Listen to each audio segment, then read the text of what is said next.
Is there truly such a thing as a free market economy? Let's take a moment to peel back the layers of this question. The concept of a free market economy is often tossed around in conversations about global economics, but what does it really mean? Essentially, a free market economy is one that operates purely on the principles of supply and demand.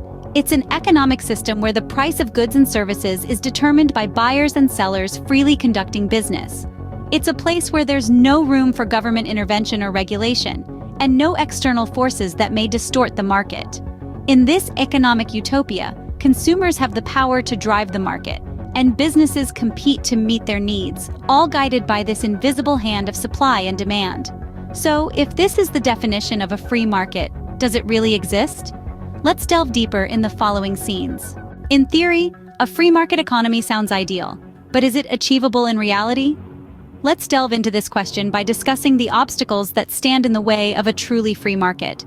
The first hurdle is government intervention. Despite the popular belief that markets should be left alone, governments frequently step in with regulations, taxes, and subsidies. These interventions, while often justified as necessary for the public good, interfere with the natural dynamics of supply and demand that are central to the concept of a free market. For instance, regulations are designed to protect consumers and maintain fair competition. However, they can also stifle innovation and create barriers to entry. Taxes, on the other hand, can distort market prices and deter economic activity.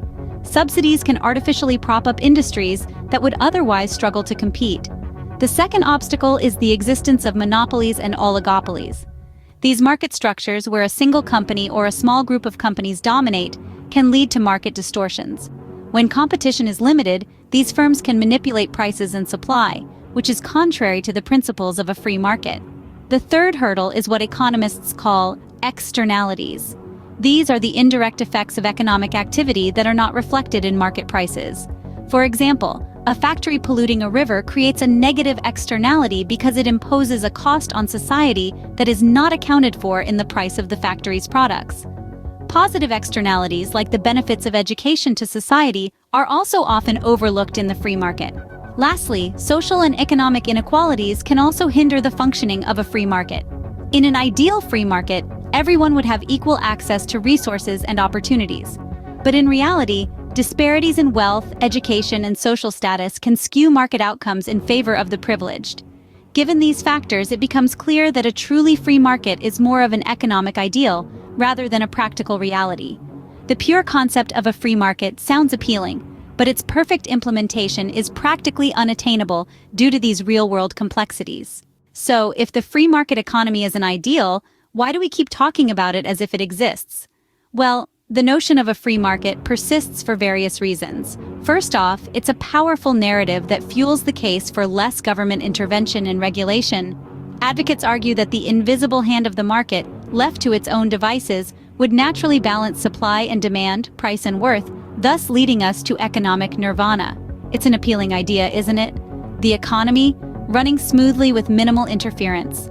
This narrative is further reinforced by economic theories and models that assume a free market for simplicity. Economists often use these models to explain complex economic phenomena, and while they can be useful, they can also be misleading. They tend to overlook the myriad of factors that can and do interfere with the market forces. Factors such as monopolies, externalities, information asymmetries, and more. Furthermore, the myth of the free market can serve as a convenient scapegoat. When economic policies fail, it's easy to blame the lack of a truly free market rather than acknowledging the inherent complexities and uncertainties of economic systems. In conclusion, while the idea of a free market is influential, it does not exist in its pure form in the real world.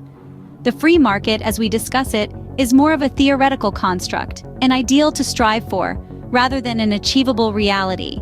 And that's something worth remembering in our economic conversations and debates. Let's summarize what we've discovered. A free market economy is a theoretical concept where supply and demand are the only forces shaping the market. However, this ideal doesn't exist in reality due to government intervention, market monopolies, and unequal access to information. Yet, the allure of a free market persists, largely because it embodies a sense of fairness and autonomy. So, while a free market economy may not exist in reality, understanding the concept can help us examine and critique our current economic systems.